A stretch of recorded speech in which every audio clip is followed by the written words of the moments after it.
Derek. What's up? How's it going? Good, how are you? Good. So, big fight, the one that we thought was going to happen last month. You had to wait a little longer than expected. Jared, I know he's been the target for a while. How are you feeling coming into this one? Feeling good. Kind of weirdly good. No injuries, no bangs, no bruises, so yeah, I feel real good.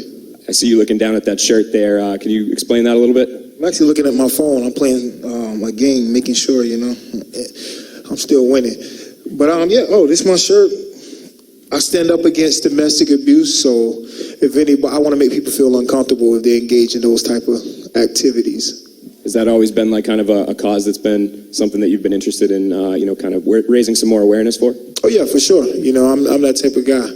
I don't like people who beat up women, or guys who beat up women. So yeah, I definitely stand up against it. Got to respect that. And I guess this fight, now that you've had some time to study Jared, the extra month, I guess. Why was the fight moved, by the way? Why was it shoved back a month?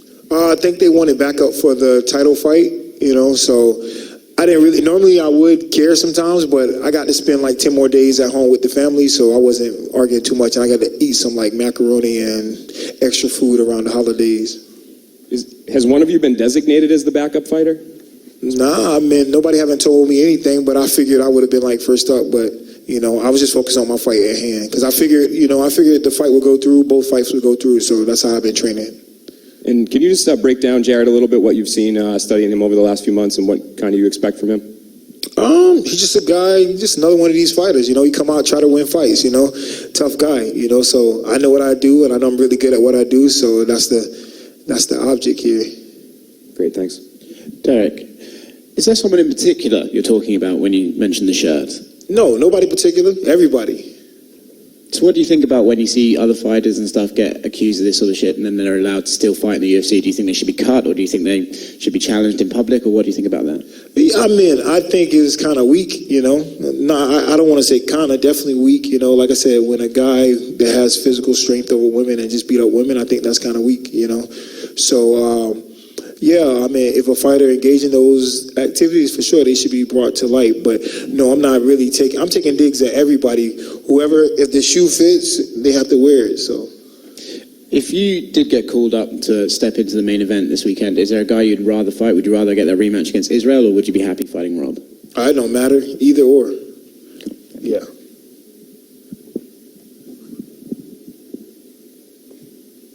What did you make of the Sean Strickland's performance last week? He's kind of thrown himself into the title mix with that victory, saying like he wants new blood on the next guy up. I didn't watch it, so I wouldn't know. I just saw the results. I saw he won, but yeah, I didn't watch it. Speaking of this fight specifically, I think a lot of people are surprised you weren't the co-main event, considering this is probably going to be a number one contender fight. Are you happy though? There's a fight between you and the main event, so you can finish up all your media stuff in time to watch the title fight? What you just said made perfect sense. So yeah, well, now that you put it like that, yeah, I guess I am. But yeah, it don't matter to me. I don't even know who's fighting on the card half of the time. I just train for my fight and that's it, So, and typically right before my fight, I don't watch fights. So I just kind of like stay in my little bubble. All the hard work is done. I've trained. I did what I was supposed to do. So I don't really watch too many fights like the week before mine. And when I'm coming to the fight, I might look at the card and see like the order and stuff like that. But I just focus on my fight. You got Derek Lewis and Ty after you, so that fight might not be that long anyway. Yeah, for sure. Good heavyweight fight there. Speaking of Jared, I think when because he obviously started at heavyweight and he came down, he was putting a lot of people away at middleweight. Do you think that was just a product of him being just like freakishly strong compared to the middleweights, or do you think he is like a highly skilled martial artist in there? No, I just think he caught some people. I know he fought David Branch and he was able to finish him. He definitely caught David Branch. If you're talking about skill for skill, David Branch is super skilled when it comes to BJJ. Solid wrestler, good boxing. Jared is a guy who's opportunistic. He's staying there. But I don't really put him as really great at any one thing. I think he's just a solid, tough guy.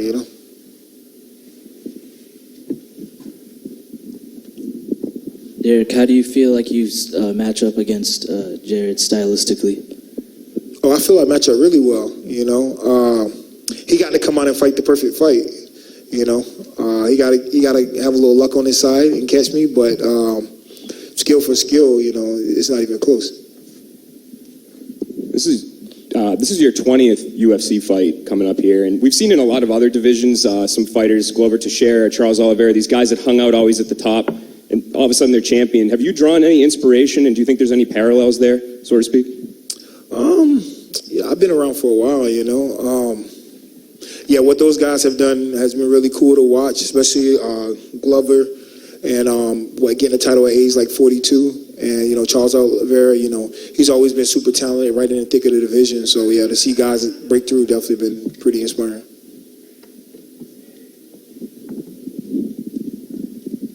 What game do you have going on your phone? Oh, it's called Spades. Probably nobody here know how to play Spades. Anybody? Nah. It's a hood game, I guess. Derek, there's been talk about if Whittaker wins that there would be a trilogy. Yeah. If you win, and that is the case, would you be fine just sitting on the sidelines? Oh, yeah, for sure. Yeah, I'm going to sit and wait for a title fight after I win this fight, you know, for sure. I've done everything I needed to do in this division, and, yeah, that's that.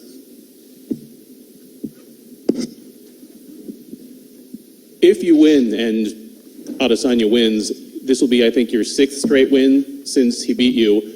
He beat you before he was champ. Obviously, you were working your way towards the title in this division no matter what, but would it make you happier if it was him that you had to beat to finally win it? Yeah, for sure. Yeah, you know, honestly, I plan on fighting 2 more times. You know what I mean? I feel like I'm lucky and blessed to like fight in the UFC 20 times, and I'm like super smart. I got a good brain on my head, so like I don't want to fight until I can't fight no more. So like I'm in the best shape. I'm feeling good. So you know, that's all I'm thinking about right now. Beating Cannonier, beating Izzy, and riding out. That's it. Just off the back of that, so let's say, for example, things don't go your way, would you still fight past 2 more times, or is it 2 more times and done no matter what? 2 more times. You know, I spend a lot of time getting ready for these fights, you know, like away from my family and stuff, and I'm 38, you know, so it's time to be like, I'm missing like soccer games and stuff like that for my daughters and stuff like that. So like, that's more important to me than chasing money and stuff like that. You know, I've been smart with my money, made enough money. So like, I have no excuses. I'm in really good shape. I feel really good. I'm motivated. Like, I don't never plan on losing, but I just know that like you can't do combat sports forever and, you know, end peacefully, whatever. And I feel like I got a super good brain. My head is good, no injuries, nothing. So, you know, I think that's you know, finish my goal, finish my task, complete the mission, get the title and be like, peace, I'm out. Have you got plans you set up for after fighting that you got? Yeah, I mean, I got a lot of things going on. You know, I got a lot of little businesses going on. So I do a little bit of real estate. I got a gym, fight promotion, manage a little bit of fighters. So yeah, I got a lot of things going on. Hi, Derek. How's it going? I just want to get your thoughts on Sean Strickland. I know you didn't catch his last fight, but what do you make of the media around him, all of his antics? Sean Strickland is a weirdo. Yeah, I mean, slightly funny, I guess funny in this era if you think like the stuff he say is funny, but definitely kind of cringy, you know, super weird. You know, I heard some of the stuff he said. I don't know if he's trying to get a lot of attention or whatever, but, you know, I don't think it's cool to just be a jerk or asshole, you know, saying like, oh, I'll kill people and I wouldn't care. Like, it's like, you know, if you say, hey, if somebody harmed my family, I kill somebody, I wouldn't care. That's a bit different than saying I'll just kill a random person, I wouldn't care, you know? So that's some just tasteless stuff, and I don't really think there's a place for it. And yeah, it's kind of annoying. I hope he changes ways for sure. In the lead into this fight, Jaron Cannonier said that your only way to beat him is your wrestling. What do you make of that statement? Well, I guess his only way to win is to stop my wrestling. So yeah, I mean, it can get real ugly real quick. You know, he go to the ground with me, you know, so I know he's going to be focused on that. So that opens up the other parts of my game. Derek, can I just ask who you think wins the headliner on Saturday night and how? That's a good question. I think it's going to be a good fight. You know, I think Whittaker will be able to make a few adjustments. I think it'll be a more competitive fight. I think he'll keep the pace slower and maybe look like Izzy Romero with a little bit more action. Izzy said that Rob's improved striking's been overrated by the media. Do you agree, or do you think he's a completely different fighter now? I don't know. I haven't been in his camp. I don't know what he's doing in his camp. But I wouldn't say there's any secret sauce or anything crazy. I would say that, he switched up a few things. I think he's going to be a little bit more patient. Like Whittaker's pretty aggressive and he likes to leap in. So I think he'll be a little bit more patient this time and it'll slow the fight down.